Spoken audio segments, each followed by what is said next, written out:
Thank you for listening to this Forum podcast. Please check out our website for a rich archive of podcasts and writing from contemporary philosophers and other researchers on a wide variety of topics. The Forum is an educational charity dedicated to bringing academic philosophy to a broader audience. Please consider donating to us via our Just Giving page, which you can find on our website. Happy listening. Good evening. Welcome to the Forum and a happy new year to you all. Thanks for coming out on such a dark, miserable, cold night. 2017 was a pretty grim year, generally speaking, and 2018 doesn't seem much better, but there is this little glimmer of hope. The Forum's programme for the next term is just a safe space for considered critical reflection with philosophers, novelists, scientists, journalists, all sorts of people. We've got a great programme coming up. I'm really excited by it, and I hope you are too. So I hope to see you at our future events. We've got one every week. They're always free to attend, and the reason they are free is because we get donations from people like yourselves who come to our events. If you would like to be one of those kind souls who donates to the Forum, you can find a link to our Just Giving page on our website, where you'll also find a huge archive of podcasts of our previous events and some writing by contemporary philosophers and all sorts of interesting things. Just a couple of housekeeping matters. If you could turn your phone off, or at least the volume on your phone off, that would be great. Feel free to tweet along. I think we have a hashtag, our very own hashtag LSEFEP. And you can join us there if you'd like to tweet along with us. This is being recorded for a podcast, so if you do ask a question, first of all, please wait for the roving mic to find you so everyone can hear you, and just be aware that it's going to be recorded and put out onto the internet forevermore. It's more than enough for me. I'm so happy to be able to hand you over to our panel, and thank you again for coming.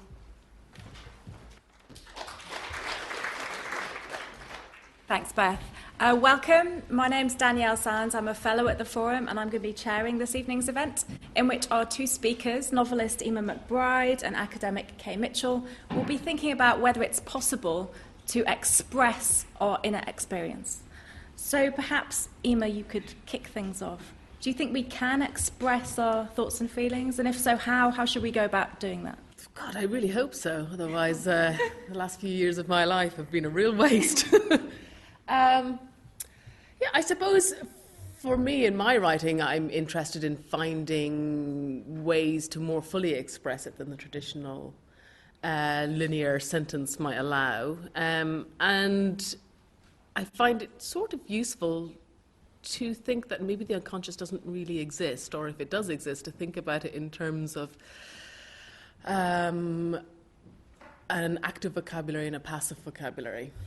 And that, your passive vocabulary isn't something that you don't know, it's just something that you don't use, but it's there and available and accessible once you sit down and need to use it to write.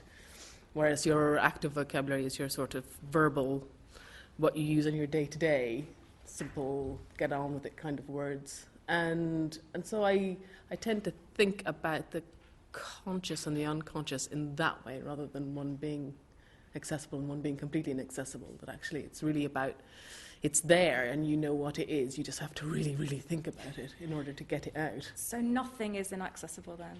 We should at least think that nothing is inaccessible. I think that should be the starting point, that the potential is there for it to be accessible.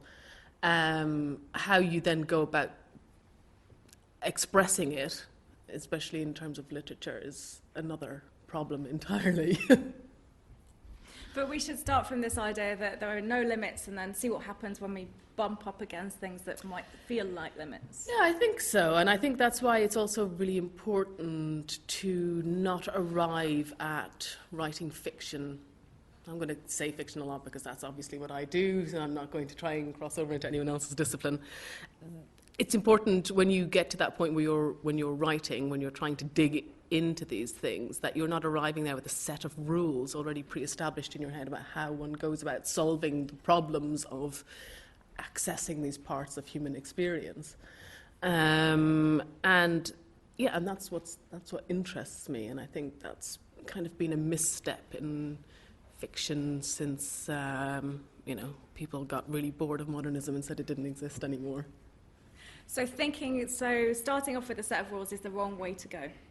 Yeah, I mean, how can you possibly set off for this set of rules? I mean, and if you know how to arrive at a solution through this given set of rules, how will you ever come to a different kind of solution? How do you deal with things that don't operate within those rules and you just discard them and they become unimportant when in fact they could be completely vital to whatever it is you're trying to work on, which I think often writers who come from different backgrounds can bring that to the table in a way that writers that come from more traditional backgrounds might struggle with. She said snobbishly. So you're saying that what you need to do is you go in open-minded and then you basically see what happens. I think you have to invent the machine as you're using it. Yeah. So in your writing process, you set off, you were willing to be open-minded and find out what was going to happen. What happened? For me, oh God, sex and death mostly, as with everything else and everyone else.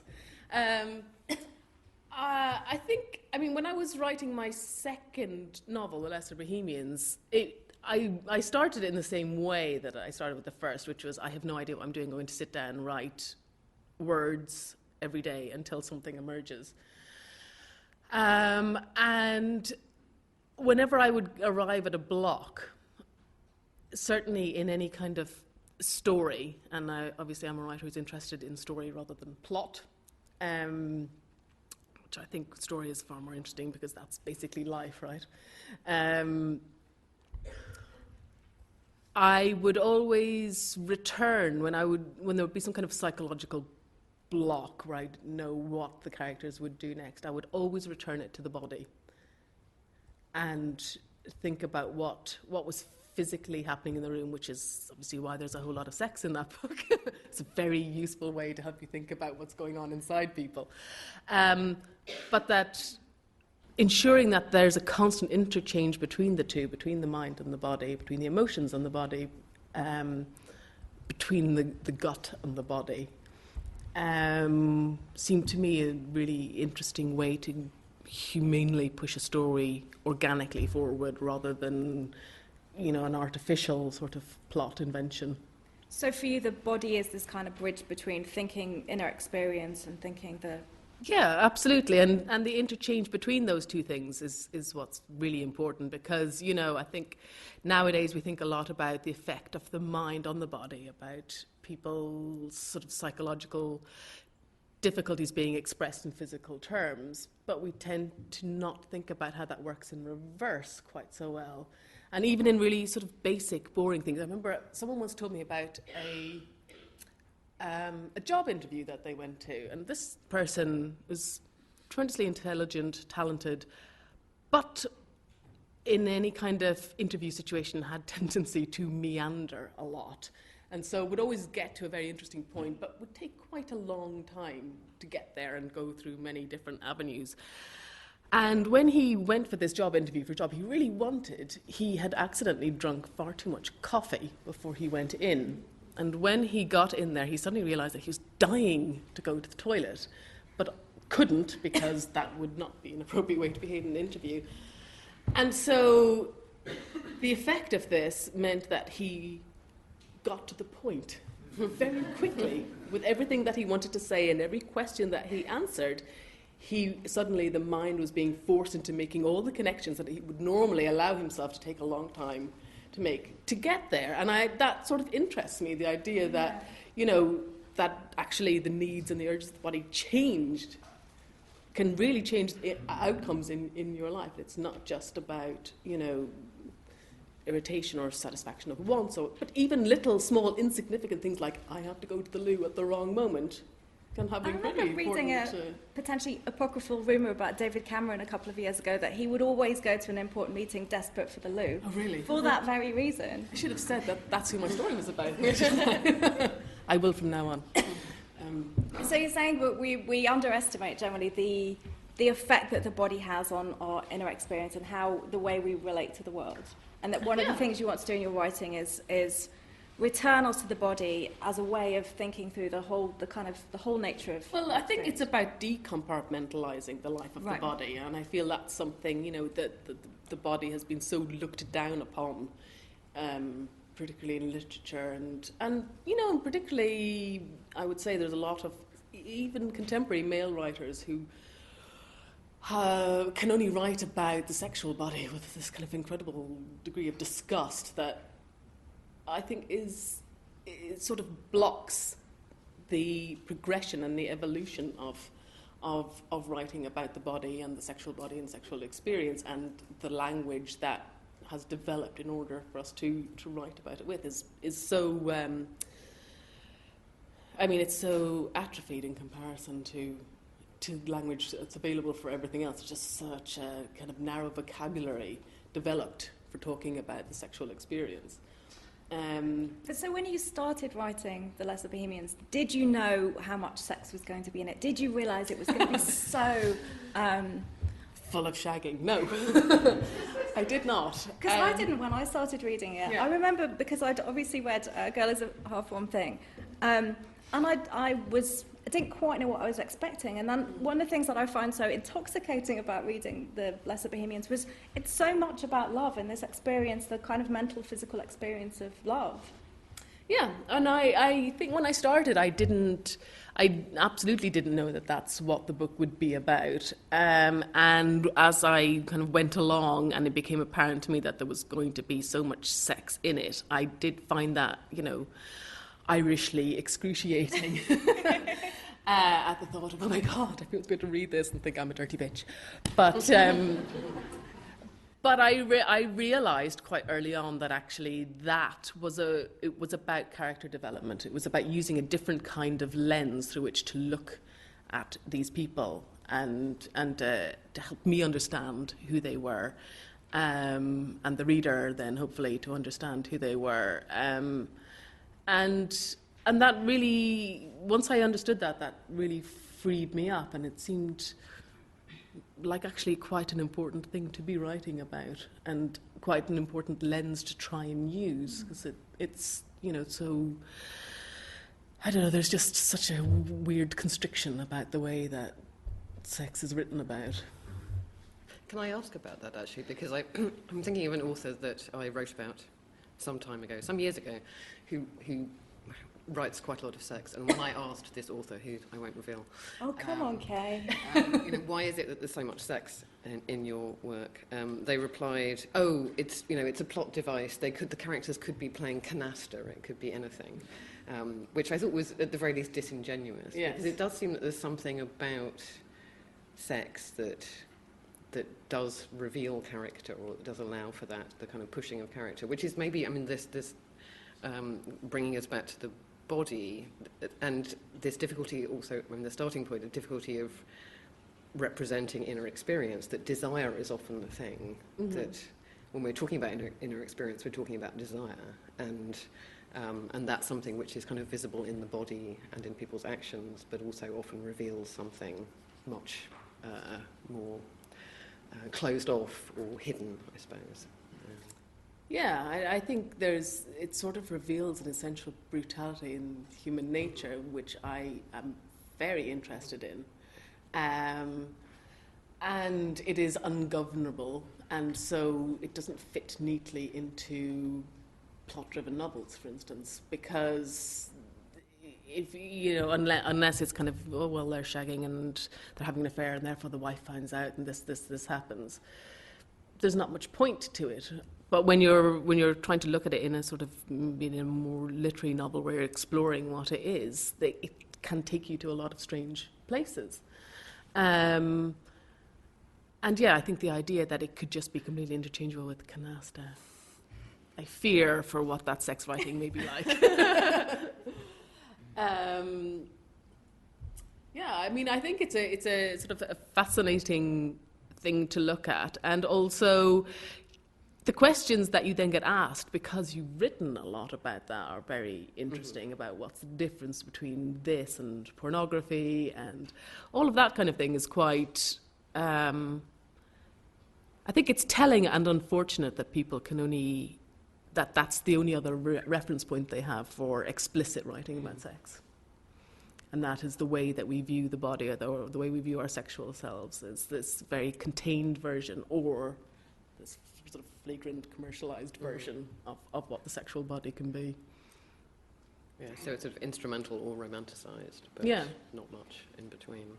Not much humanity in there, and not much capacity for vulnerability. And I think that's the thing that's often missed out in a lot of writing about the body, is it's either writing about the sort of the physical motions, or it's writing about someone's emotion about it before the event or after event, but not actually all the variations that they can go through within the event itself. I've lost my point now, but yes, I think it's just.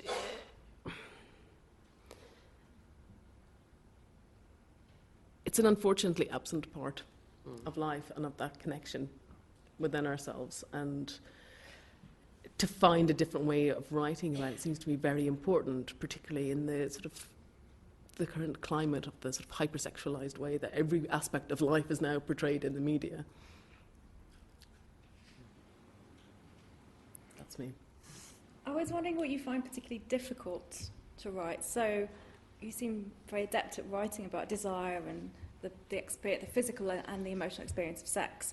Is there a particular emotion or a particular emotional experience that is hard to write? Is anger hard to write? Is fear hard to write? What's difficult? Or is it all just different?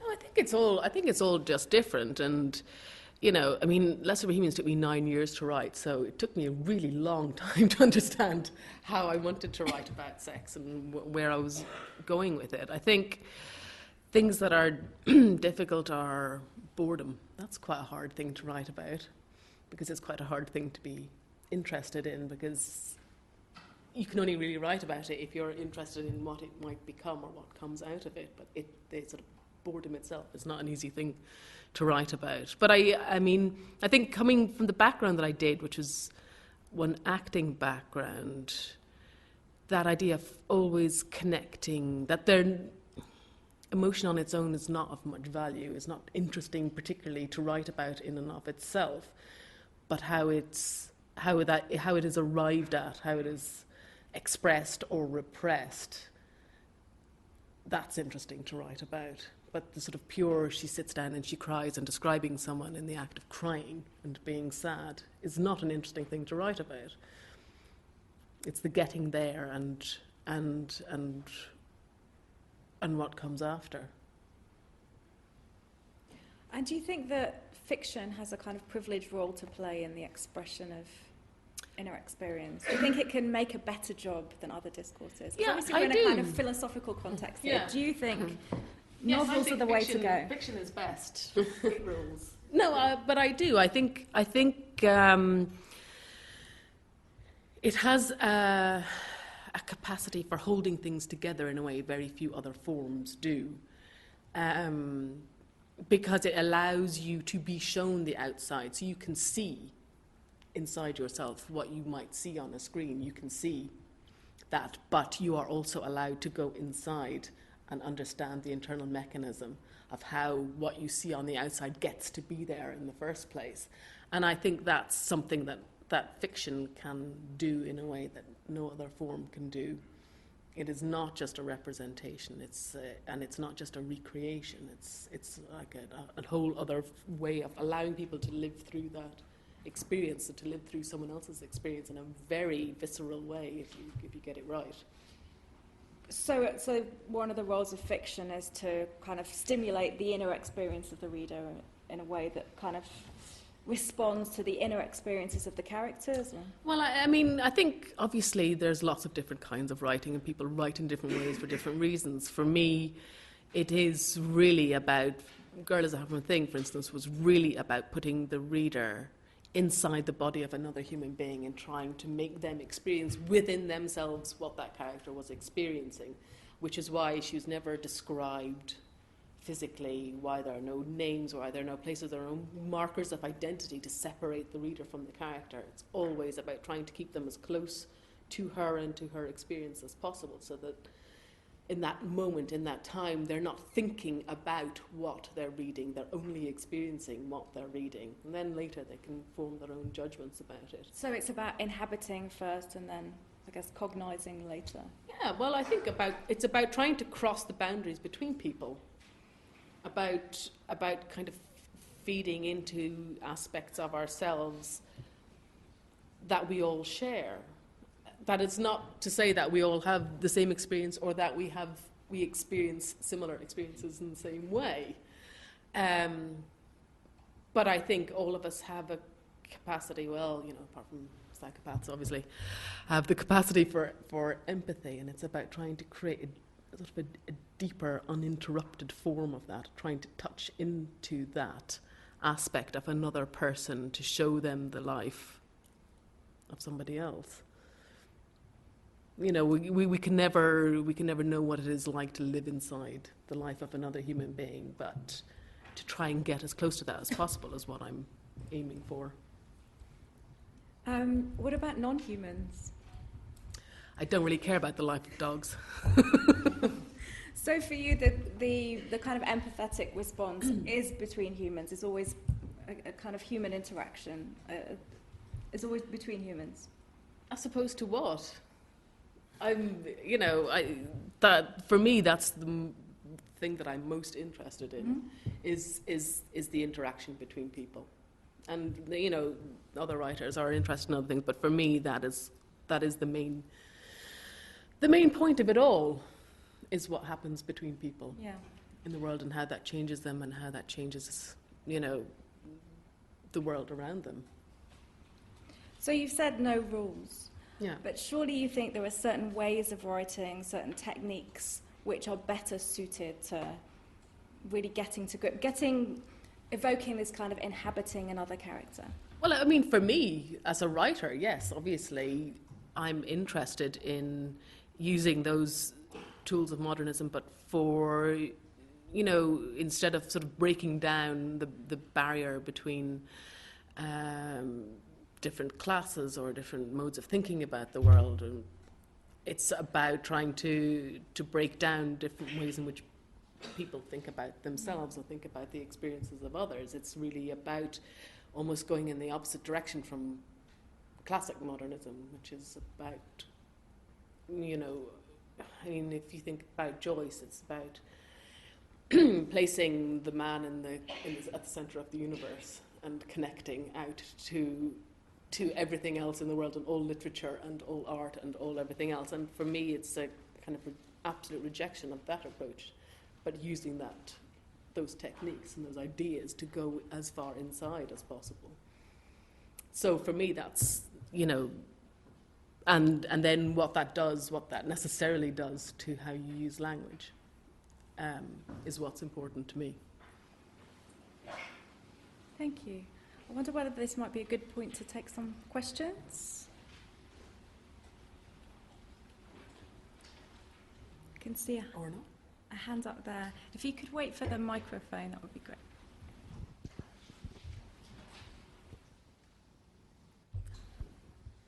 Hello. I was interested in the sort of kind of abjectness to the body. So you speak of how the body kind of writes itself in a way.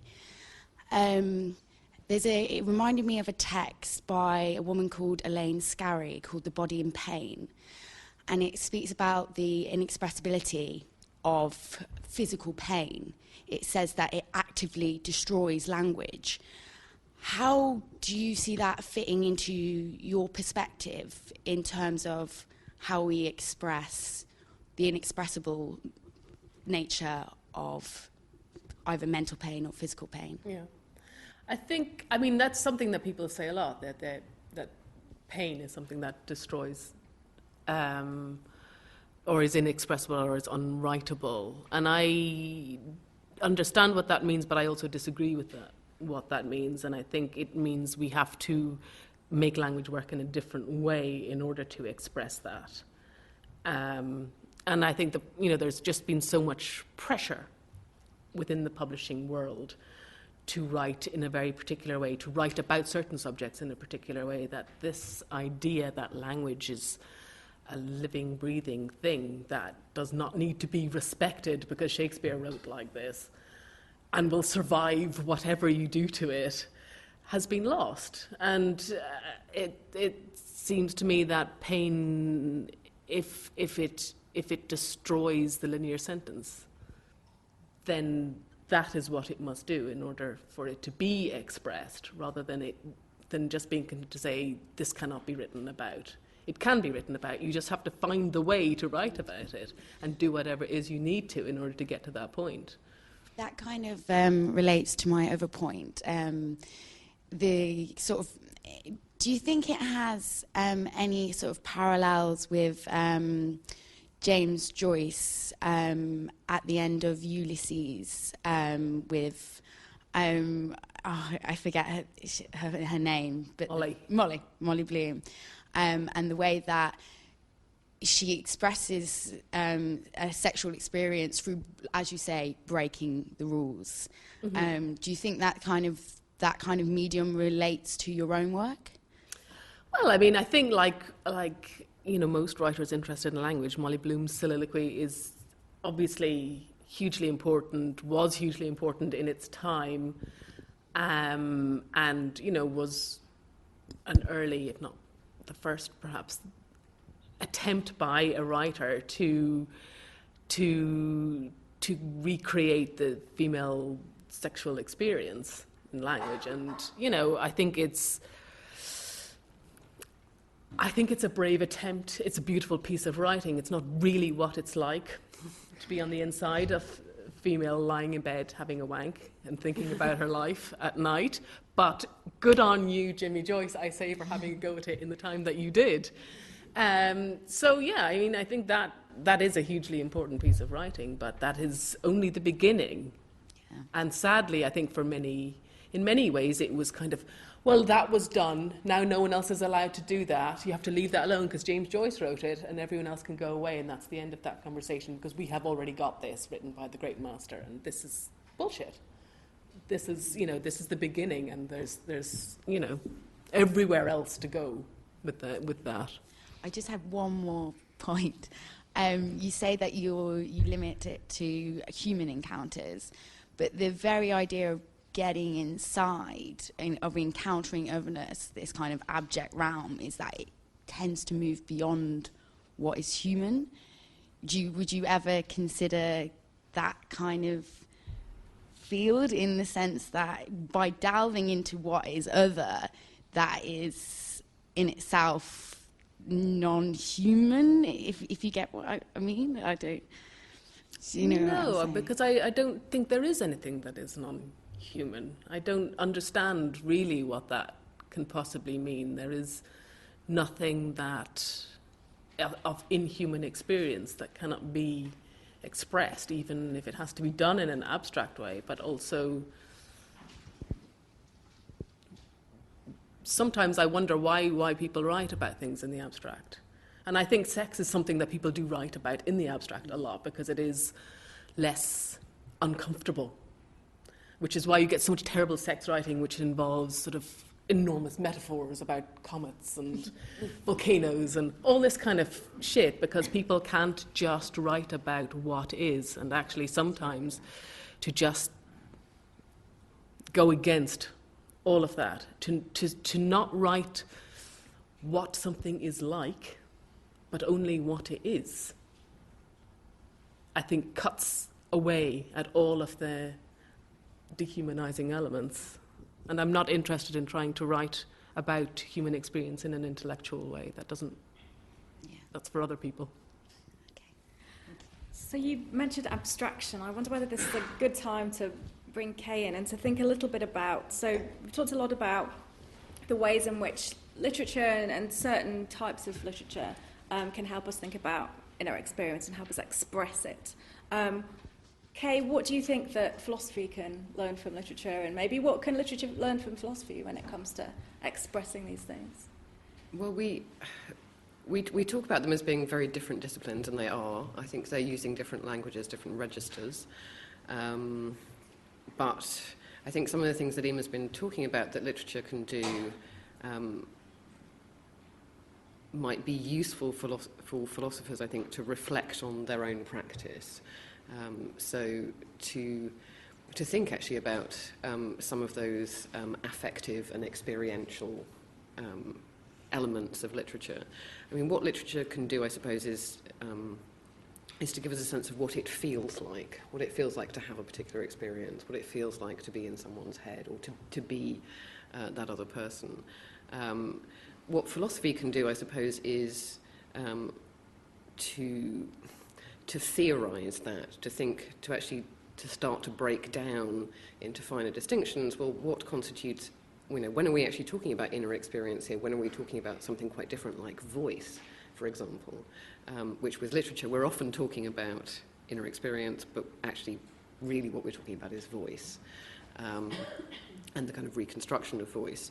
I think philosophy can help us dig into what a mental state is and how it works. Literature can then can illustrate that, I think, can take us inside the feeling of it. But I think they're both forms of, at their best, forms of attentiveness.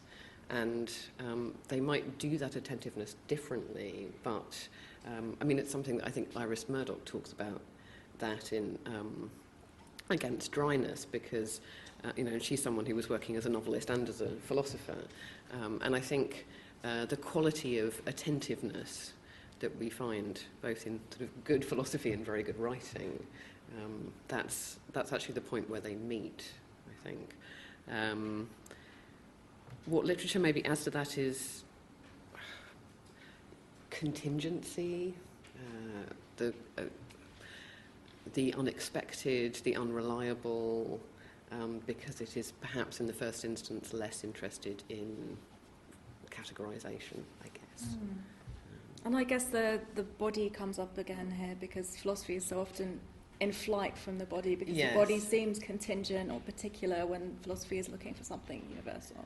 Yeah, so yes, and I think that emphasis on the body is really useful as a way of, this is why, I predictably, interrupted to ask a question about sex, which I write about a lot in my work, and not because, as my Dean of Humanities thinks we're all obsessed with sex in my department, but because actually it is a very interesting way of understanding both the structural, the sort of systems of power that we inhabit, and the very, very personal, the very intimate, the seemingly internal, and it sort of bridges those things.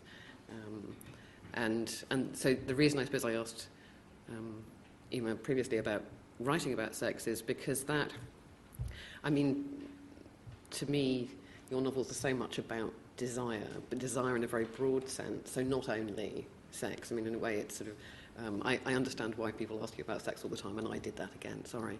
But actually what you're writing about is the sort of unruliness of desire, often, the desires that drive these characters. That's desire is maybe something that philosophy is more wary of, I suppose,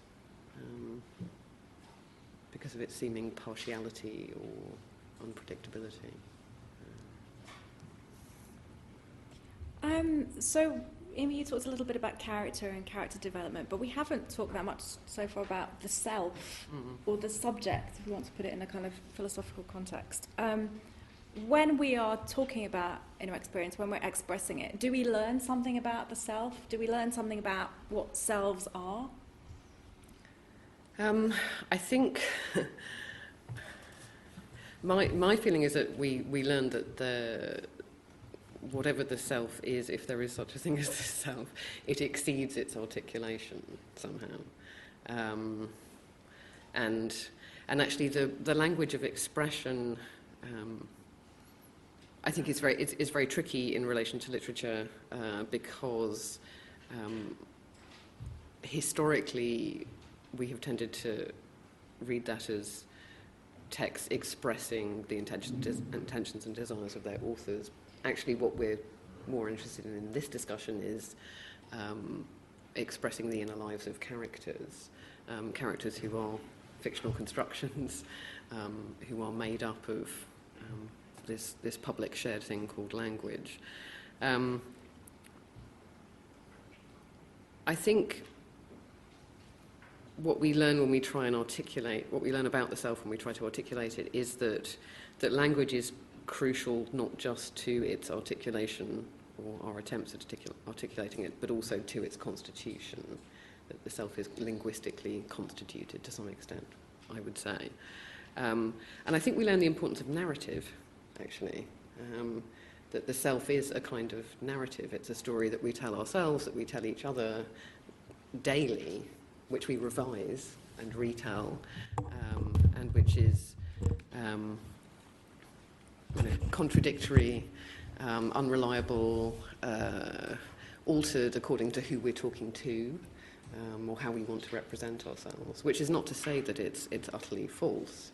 But is it necessary? We need to have a narrative of ourselves that we tell ourselves. I think we do, and I think when that narrative breaks down, or when it's incoherent, that causes pain and illness and difficulty.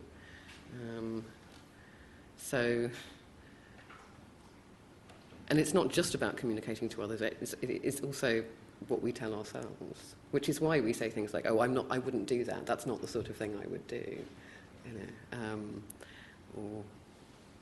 So it's an idea of character that we have, and of certain things being out of character, but it often has a narrative structure to it. So, when we tell ourselves to others, we make selections, we order, we impose plot, progress, development of some kind, often, I think. But is the self then just something that we perform? Is it hopeless that we're trying to discover some kind of underlying self, the true self under all of the kind of performance? Is it just performance? I suppose the desire to perform it suggests that there is something motivating that desire. That's a very convoluted way of saying it. So I don't think it's just performance. At the same time, I would be wary of suggesting that there's something absolutely essential, stable, unwavering, some kind of core of the self. But I think performance. We perhaps think of the idea of performance as or that description of something as performative as trivializing. But actually performance is really important, and it is productive. So performing a self is being a person. It's in fact the least trivial thing. I think in the internet age we are perhaps more self-conscious about that performance of self. I think social media is largely about the performance of self. It's, it allows you to illustrate your tastes and to say, this is who I am. The selfie, the list of favourite albums, the apparently confessional monologue about your day, the picture of what you've just eaten. It's trying to build up, and so we are curating ourselves, I think, more than we used to, perhaps, or more self-consciously. But does that just fit into a kind of literary history of autobiography, do you think, or do you think it's doing something different? I think it's probably an extension of that. A sort of, hellish multimedia extension of that.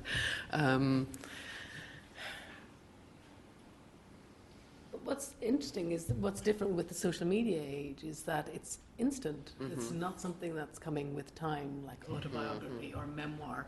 It's not, you can spend your whole life imagining how you would revenge yourself in your memoir, but in social media, everything happens instantaneously. Yes. So it's suddenly a performance of self without the collection of the self in order to get out there.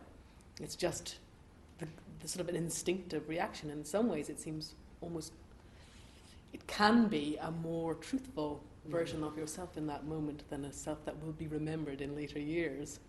Yes, I would like to think it could be. I worry that actually, I don't really worry about it. I wonder whether we pick up these languages so quickly. I mean, I am a social media user. I'm not, I actually don't have a problem with it, but I'm conscious even in the way that I use it of how I'm picking up kind of tics and tricks and techniques in the way that I communicate myself, which make it much less spontaneous or honest than it might seem. Follow me on Facebook. I'm entirely unreliable and false. But that does fit it into the literary history of confessions and memoirs, that there is this kind of performance of spontaneity in that history, which you're saying we're seeing just in a different form. Yes, I think so. And I mean, confession is an interesting word and genre, because what that brings into this discussion, I suppose, about the expression of inner life, expression of self, performance of self, is an acknowledgement of a very particular power relationship, an acknowledgement of ritual, because confession always involves those things. You're always confessing to somebody for some reason, in some context. And as the confessor, you may seem to be revealing yourself, making yourself vulnerable, abasing yourself even, but often you're not. You're doing the opposite, actually. So I think that that very sort of structured discourse system of confession is very interesting when it comes out in literature. I think also in the way that it comes out in kind of online confessions, I suppose. Do you think, just to just talk about the social media again, because I'm not on it, and I know I'm not on it because I am wary of getting trapped into a very reactive version of myself. Do you think that that's a valid concern? I think it's less of a concern than the time wasting, but well, yes, too. It is a. I think it is a concern, and I mean, I also, as someone who regularly goes back to John Berger's ways of seeing, I also think about women watching themselves and wonder how, through social media, the kinds of selves we're performing are then affecting the way that we're acting offline. So, do I go to a particular place or wear a particular outfit because I know I can take a photograph of it and put it on Facebook and it will say something about me? I mean, I go to lots of gigs. I have done for decades.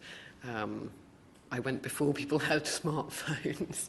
Now you're in a gig and everyone has their phone up, and so there's a sort of that mediating of everyday life can also become an odd kind of mediation of self, I think.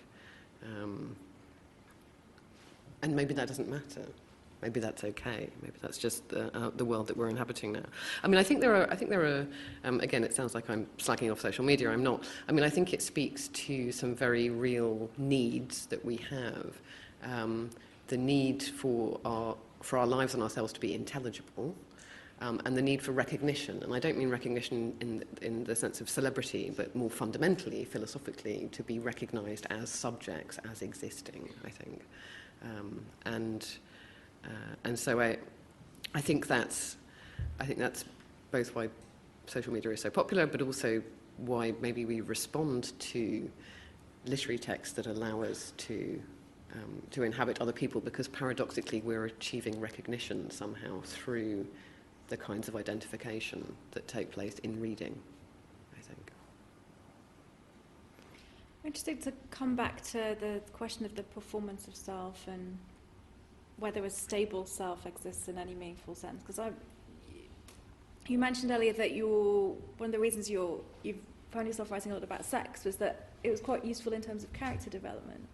One thing about when I was reading The Lesser Bohemians, yes, obviously character development is important, but there's something about you're writing, which means that it's all about an experience and another experience and another experience, and there's something about character and identity which sometimes disintegrates within those experiences. There's something about the potency, the intensity of experience, which means the self kind of dissolves in some way, especially, I guess, sexual experience. Is there a tension there between the construction of a kind of self and, I guess, the nature of experience? I don't think there's a tension. I mean, I think if in order to be able to allow oneself to dissolve, one has to have a sufficient sense of self that you can know that can happen, and then you can come back and everything will not have gone to hell in the interim while you were in bed. But I think, I mean, for me, the idea of the self is that there is a sort of essential, but that it becomes clouded and covered, and that a lot of in the Lesser Bohemians, for instance, is about people who have decided upon a performance of themselves and then find themselves when in relation to this other person who seems to be able to just kind of lift a layer, albeit accidentally, of being unable to maintain that performance or that self that they have decided is the best self that they should give to the world. This should be, you know, who they are, and this is best for all concerned, including themselves. There's a great line in Judith Butler where she says that other people undo us. Yeah, and I think that's true. But I also think, you know, for me as a writer, it was about trying to find about making it very specific all the time, that it wasn't about an older actor having an affair with a young drama student. It had to be about this man in this particular set of circumstances, coming from this background in relation to this girl, with her, you know, background, and how those two things then react off each other. First, how they kind of, he, you know, cannily performs the self that he has created, and she sort of musters to find a self that can work comfortably alongside with it. But in that vulnerability, his own begins to fall away, and he almost accidentally begins to reveal this other, truer self to her. And so, I mean, it's in one way it's easy to say there's a self, but for me it always has to be a very particular kind of self in order for those things to be able to happen in any way sort of truthfully. So you need to, I guess, represent the particularity of experience in order to access some elements of the universality of it. Because none of us are just, you know, an example of a type of person. We do not go through life being the type of person that we are. We can use things like social media or whatever to describe elements of ourselves in shorthand, but we are not that is not the sum of us. That is just various ways in which we can reveal ourselves, or which make it easier to reveal aspects of ourselves. But, you know, and this is why people are always seeking out intimacy in relationships, either sexual or emotional, in friendships or with whatever, is to find that place in which that other, all those bits stop being bits and allow you to open up this other sort of deeper version of yourself, more truthful version of yourself, perhaps, or the bit of yourself that you are, you know, constitutes yourself, but feel perhaps is less acceptable in the world, in the context in which you live. I mean, I think that vulnerability that you're talking about is really important. I think it's a kind of defining feature of being a subject, and it suggests to me that the self is relational. That we are affected by others. For me, there isn't a stable self in the sense that we are changed by other people, and that, and the self kind of accumulates as well, I suppose, and fluctuates, which doesn't mean that it is utterly in flux, I suppose. I'd like to come back to this point you made about kind of, I guess, performing femininity in some way, and the gendering of subjectivity, and the gendering of the way that, I guess, the self is written about.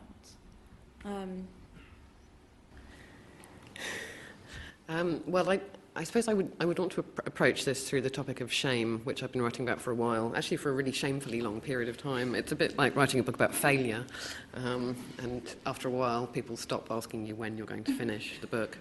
But I have particularly been writing about shame and gender and writing, and there are various different philosophical accounts of shame which suggest, philosophical and psychoanalytical and from various other discourses, feminist, queer, and more besides, but most suggest in some way or another that it is that feeling shame is fundamental to who we are, that it is fundamental in the process of socialization, becoming aware of ourselves as an object for others, and Agamben suggests that it expresses actually something quite fundamental about the experience of being a subject, which is this sort of simultaneous experience of subjection and sovereignty. And those were the things that interested me about shame, but I think what doesn't come into that discussion enough is about shame's role in the formation of subjectivity, is actually how that works quite differently for men and women, I think, for people identified as men and women. And to me it seems that shame plays a particularly important constitutive role in the construction of femininity. It's not just that it regulates femininity, but to me it's actually a constituent factor of it in a way that it isn't for masculinity, where it still has that regulatory role. So I think, so shame for me is a way of, I suppose, of talking about how subjectivity is formed and how that is almost immediately gendered. And then with writing, the kind of writing that I'm interested in is writing that tends to then try and work through that, not work through the shame, in fact, not in any redemptive sense, but to inhabit it somehow. To think, well, what does this feel like? The topic of sort of abjection and pain, by extension trauma, I suppose, came up earlier, and the expressibility or not of that. Again, there's quite a lot of discussion around shame as something that cannot be expressed somehow, but I think that's wrong.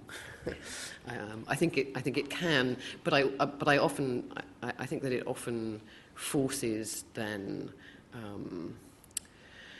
some interesting kind of linguistic and structural disjunctions at the level of the text, that it actually often pushes writers into writing in what we might call more experimental ways, trying to express that shamed subjectivity. I wonder if you might respond to this, Eimear, just in terms of writing kind of gendered subjects. It seems like your texts start off by writing female experience, but then obviously there's male characters.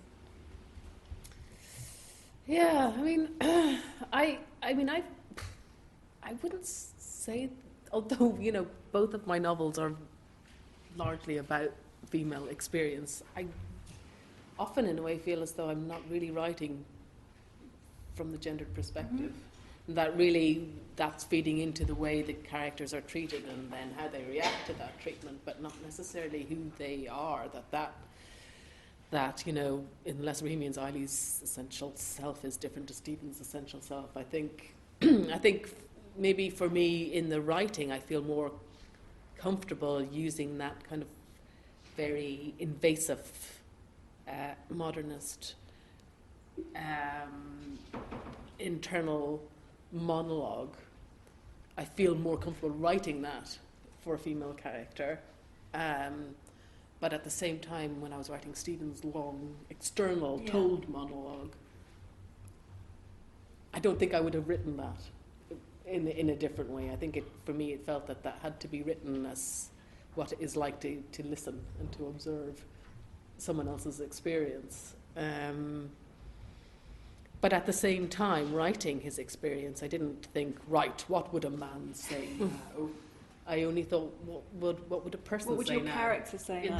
In this moment, in this tale, these things that I must say, what does a person feel in these situations, and how do they react to them, and how do they then express them, and how do they tell these things to a person that they care about?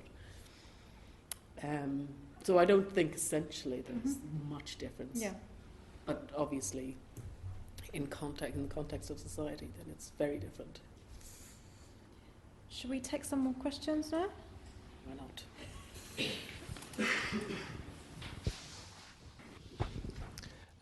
In the Lesser Bohemians, just as you touched upon now about the monologue, I think one of the things I found really interesting about it was that you have this active voice telling the vast majority of the story from her point of view, and we get everything from her experience, and she doesn't really have the opportunity to show any artifice to us because we're sort of experiencing it with her, whereas you give him the opportunity to confess, to construct, and we don't have any idea of his internal monologue. And I wondered how, it seems like that, obviously that was a very deliberate choice, but I wondered what the kind of effect on our view of Stephen that was that you thought that might create. Does that make sense, the question? Well, I suppose at that point I was mostly preoccupied with the story that he would tell and what you would then understand about this character who's been quite elusive and quite reserved up until that point. And it was kind of an interesting balance to play with it because, of course, you don't get any of her backstory, really, but what you get is complete access to everything that she is in every moment as she goes through it. And then with him, you get none of that, but you get the whole backstory in kind of gruesome detail. And I suppose I was interested more in how those two things rub up against each other, as it were. Yeah, because you're left with the question at the end of which of those two people you think you know better, having been given those two completely opposite. Well, indeed. I mean, the thing is, of course, Eilidh's internal monologue is... that's a cheat, because none of us can ever know what that is like. That's why you read a novel, because you can have that experience. But in everyday life, you can never have that experience of somebody else's life. What you have is the experience that she has of Stephen's life, is what he tells her and how he behaves towards her. That's what she gets. That's what we all get in life when we're dealing with other people. And so it was, I suppose, I felt as though I was kind of giving, because also those characters are sort of mirrors of each other.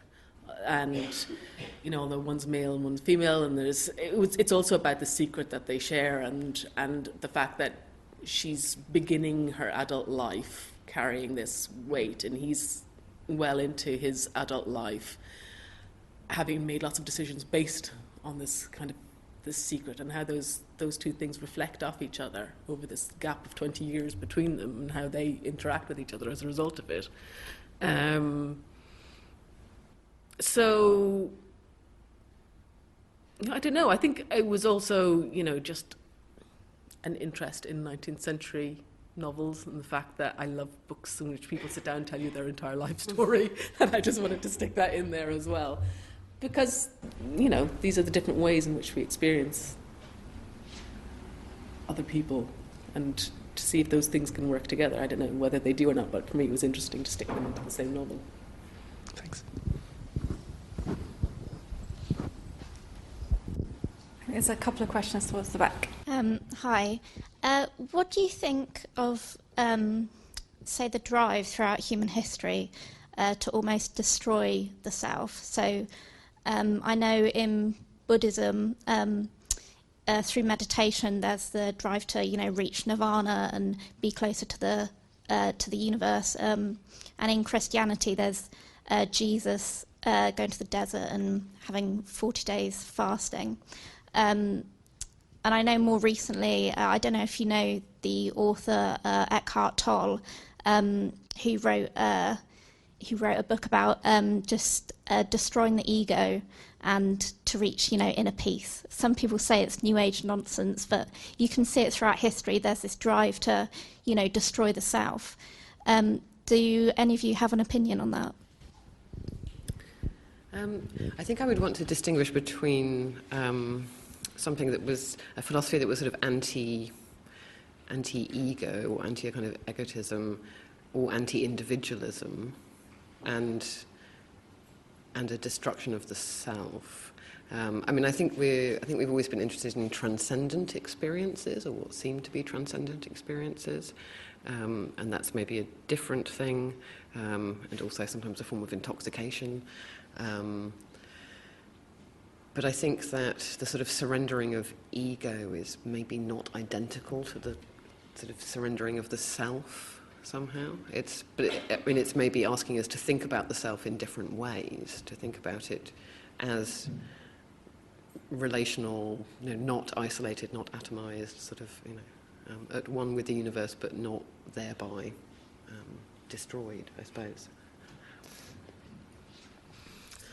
I think, for me, because the self is completely inextricable to the physical self, I don't see that these things are different. I have a real problem with the idea of something like Buddhism, or anything that is about escaping the confines of one's self or one's ego. I think you will have little enough time to experience all of these things. Why are you trying to get rid of them? You'll have plenty of time to merge with the universe when you're lying in your grave. and I really think that, and I think this kind of denigration of the body and the life of the body and how it should be set aside as unimportant is terrible. And I think anyone who has ever seen anyone die, who's ever seen anyone die who didn't want to die, who wasn't old and wasn't ready to die, I think can be in no doubt of how important it is to be part of the physical world, to appreciate everything that goes on in here and on in here, and the importance of all of making these things work together rather than seeing them as separate entities. So, yeah, I'm all for the self, but all together, all in one. Here's another question at the back. Hi, I was wondering, how would you stream distraction? Because modern life seems to be full of distractions and even thoughts, and definitely social media seems to make it really kind of, people can't even just do one thing without looking at their phone. And it it seems like it would be really torturous to write about that, someone doing something and picking up the phone and all of this.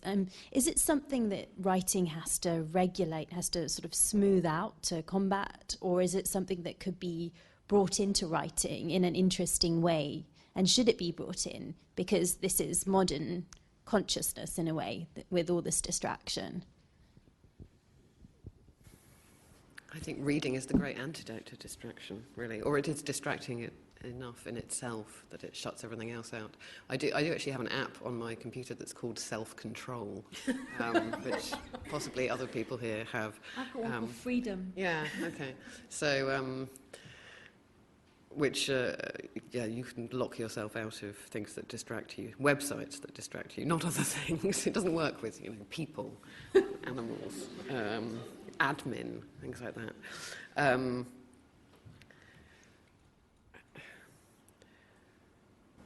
The distraction, I don't know, distraction is...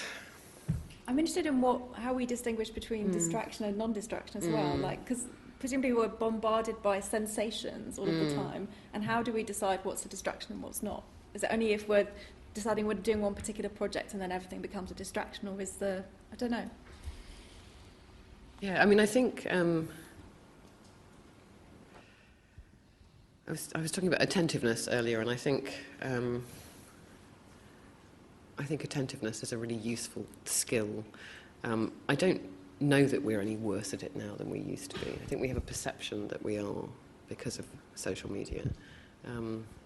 But as Danielle says, I think there have always been distractions, and in fact, probably more onerous distractions of labour and illness and things like that. So, but how you write that?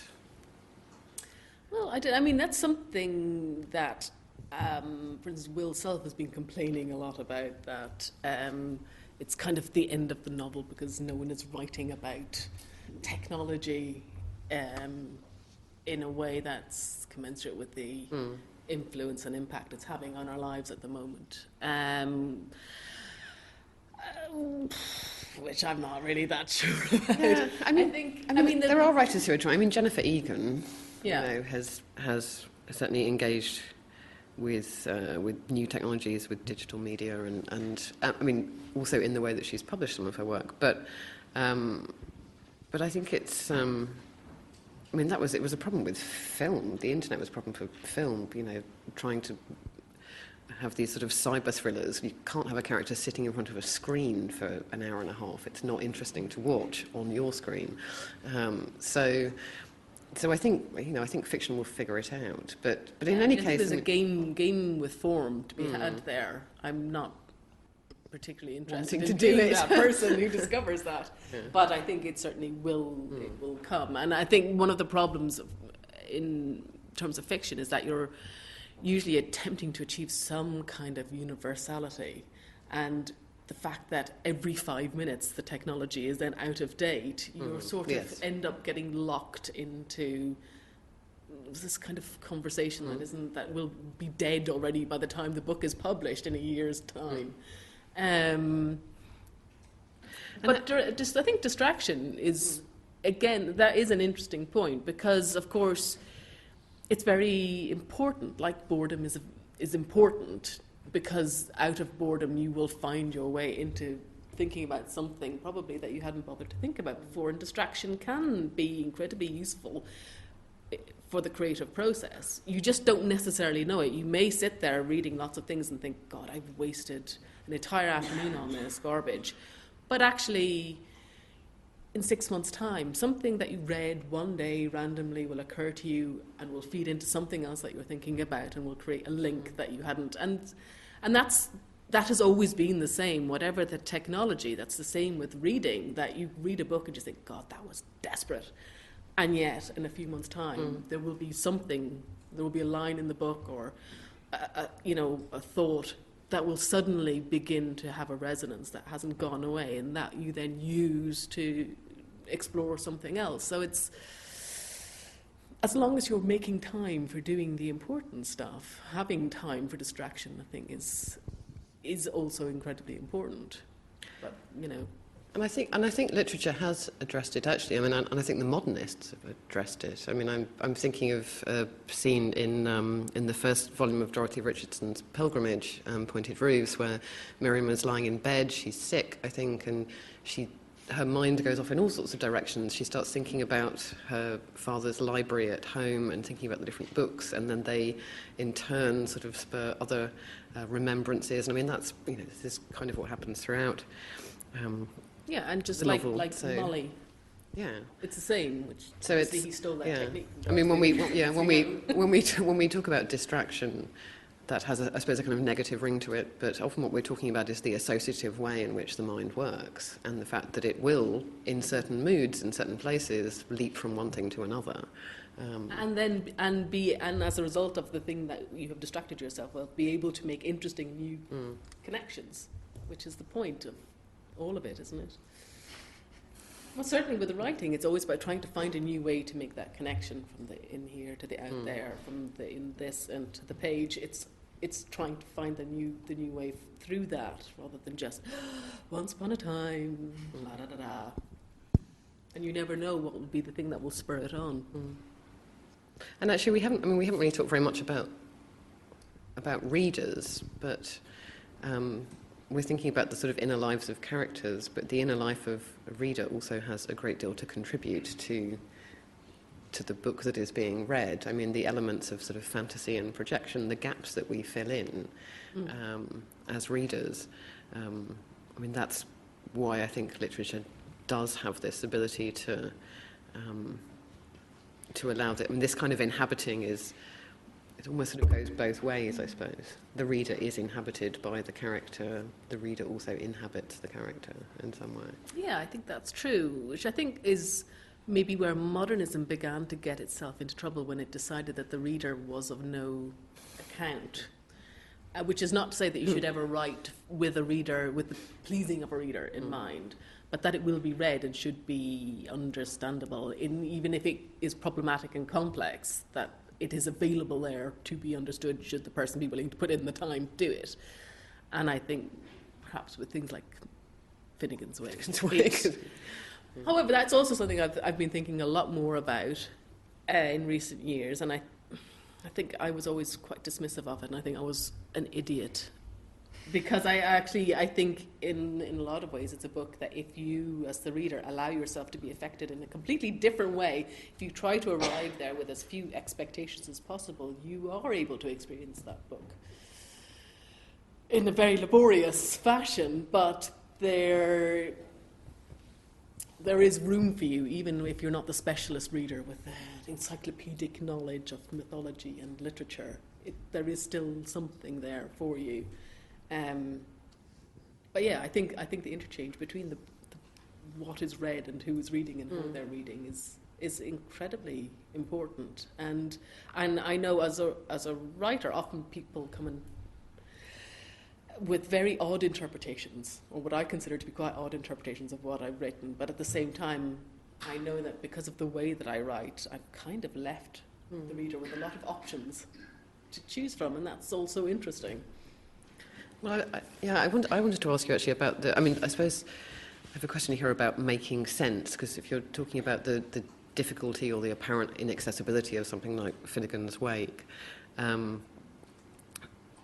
is there, in that kind of communication of inner experience and the effects of that on language are such that in certain types of experimental writing, you, as a reader, you have to sort of let go of this desire to make sense of everything. I mean, I teach an entire course on experimental writing, and I apologise to my students frequently for what I'm making them read, but I also sort of say to them, you have to learn to read in a different way. You have to just, there will be points when you're not going to be able to make sense of every sentence. You're just going to have to move through it and see what happens. Yeah. And you can still, they're still having that experience, and actually they're often very, very responsive to the material they're reading, without necessarily, once they let go of, but what does this mean? And I think you're right, with the more experimental writing, it's sometimes the cumulative experience rather than the experience at the end of every sentence. That's important. It's not necessarily about, okay, she goes to the shop, but more like, and in the end she's dead. That's the important thing, and you get there through a whole accumulation of experience, of words, of syntax, of construction. Everything gets there to the big one, rather than feeding you and pulling you along by the nose and saying this is, and again, I think for a lot of those kind of writers, and myself I would include in that, I'm not interested in leading the reader by the nose, and of making my presence as the writer felt, so that it's very important to me that my readers would not feel that I'm there instructing them in how to think, or what they should be thinking about the characters, or how they should be thinking about the characters or these situations, but rather that they are just being shown inside an experience and then left to make what sense of it they will at the end of it. And in some way, I can't control that then. There's less control for me as the writer, because I'm not leading a trail of breadcrumbs to make sure that we all arrive at the end of this book, you're all going to love Stephen, love Eileen, love that, whatever. I'm kind of helpless as to what you will think about them. I can only show you what they are and who they are. Do we have any other questions? Oh, no. Lots.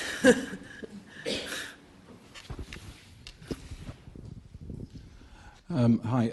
I think earlier Eimear mentioned the importance of literature, not just concentrating on the mind, but also on the body and bodily functions. Now, I know a lot of books that I've read fixate on sex.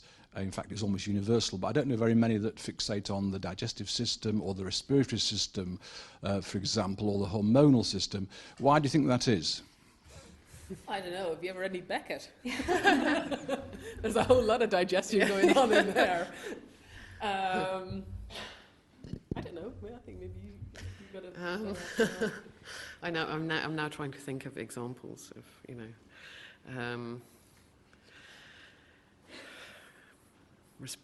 those well-known respiratory novels. I mean, I think it's because I think there are. Although I cannot bring to mind specific examples, I think there are. In many novels, there are bodies. There are bodies which are often sort of grotesque in one way or another, and that might involve, processes of digestion or indigestion, perhaps.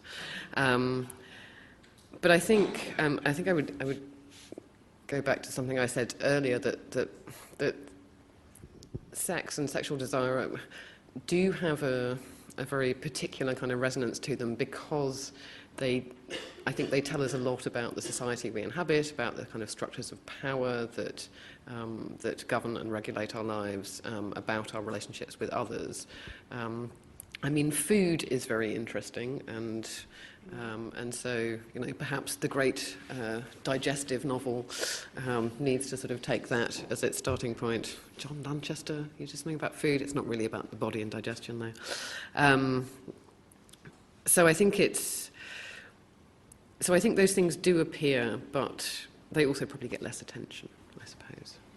Yeah, I think they do. But also, I think generally writing about the life of the body, as I was moaning about earlier, is something that is not really written about with any great interest. Only sort of appears when it's, an unhappy wife has to spend however long lying in bed staring at the yellow wallpaper. That sort of, these are sort of plot points rather than points of interest in themselves. And actually, I think that what's going on inside the body is something that does need to be written about an awful lot more, and can be incorporated into the psychological life and into every other aspect of storytelling much more. Because I think in Beckett there is a lot of digestion. There's loads of farting and shitting and constipation and all this kind of thing, and that's also his way of speaking about the sort of internal lives of the characters as well, and that's, I think that's very interesting. But I think people do feel squeamish about writing about those things as well, and they do. Okay, well, rich people eat one way and poor people eat other ways, but it doesn't really, what you eat isn't that interesting in terms of power structure, the society that you live in the way that sex really is. Has it got nothing to do with the fact that basically everybody is interested in sex, and sex sells? Well, obviously sex sells, but I have to say, if you want to write that kind of book, all you have to do is write 50 Shades of Grey. If you're really interested in exploring sex, then you're going to try and write about it in a different way, which is maybe not always so attractive to the fans of pornography. Yeah. And they require a sort of a deeper look at something, which is maybe doesn't sell quite so easily. Okay, we've got 5 minutes left. So let's see how many questions we can fit in 5 minutes. So.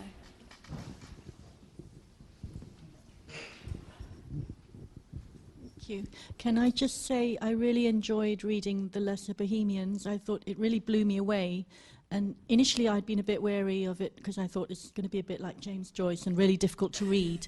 And I never read it, even though that James Joyce was on my course because I studied modernism at university and all that. I never read it. But I couldn't put this down. And it just swept me along on this wave of the stream of consciousness of the character. And I just think it's a massive achievement to do that. I don't know how you did it. And are you going to write another novel in the same kind of stream of consciousness way, or are you going to use a different style?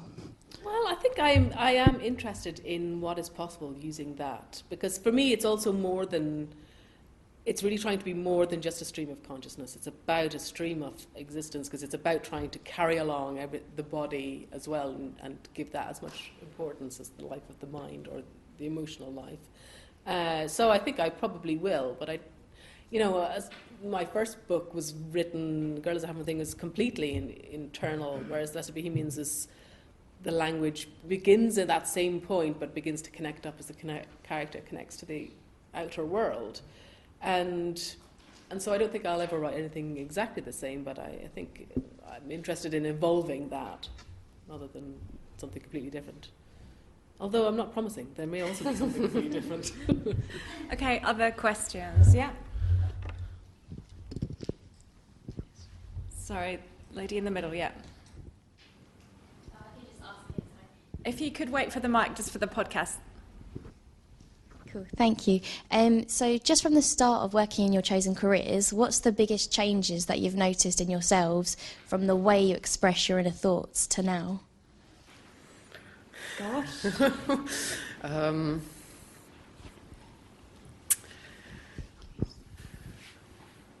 don't know. I mean, I studied philosophy and literature, sort of alternately. And I think that probably did have an effect on how I see myself and how I express myself. I think I mean, because I work with literature now. I write about literature, albeit often from looking at particular concepts. But I think I'm, of course, very aware of how language works and aware of how mediated one's expressions of self are, but also of I'm quite obsessed with the etymology of words, so I will stop myself and get out my OED app on my phone and look something up to get a sense of whether this is the right word or not. It's really fun being around me. But I recommend the OED app. You get a word of the day, although it's not a particularly good feature. I think you have to pay to get the better app. Anyway, so I think, I don't know. I mean, I suppose there's a kind of self-consciousness. At the same time, I mean, I'm certainly trying to. A lot of the writing that I'm interested in at the moment is of a kind of auto-fictional and metacritical type, which really interests me because I think it's possible to write in ways that are quite personal but also quite theoretical.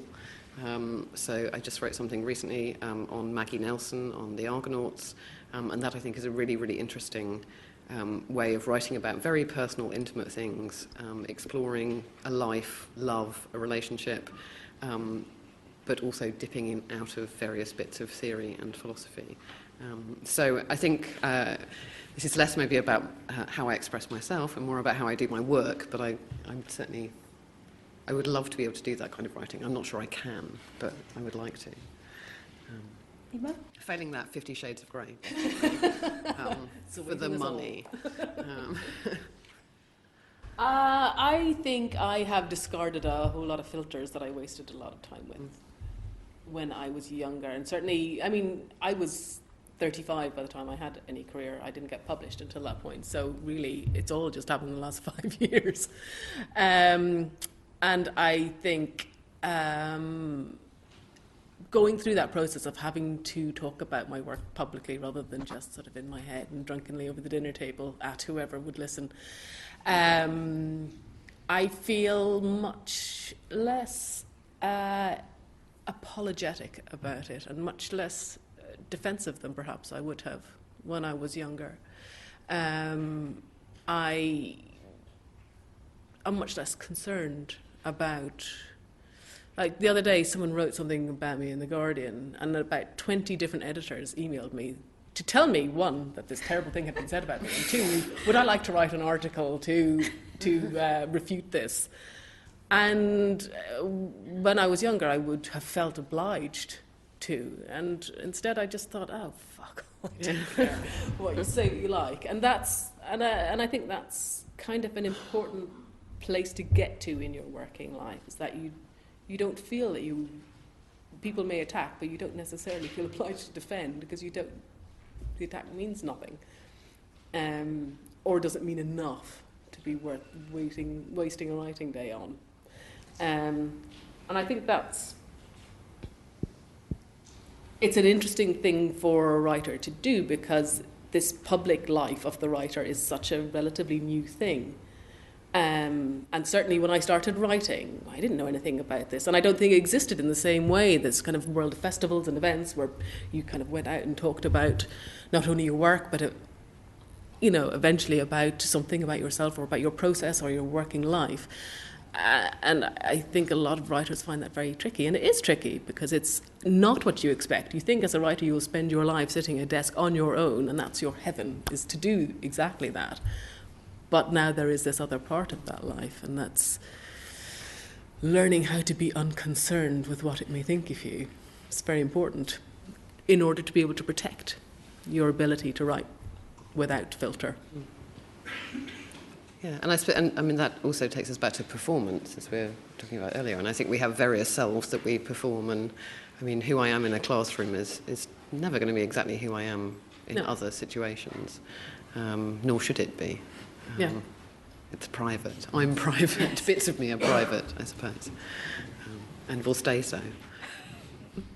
Unfortunately, we have run out of time. I'd like to thank you all for coming and ask you to join me in thanking our speakers again.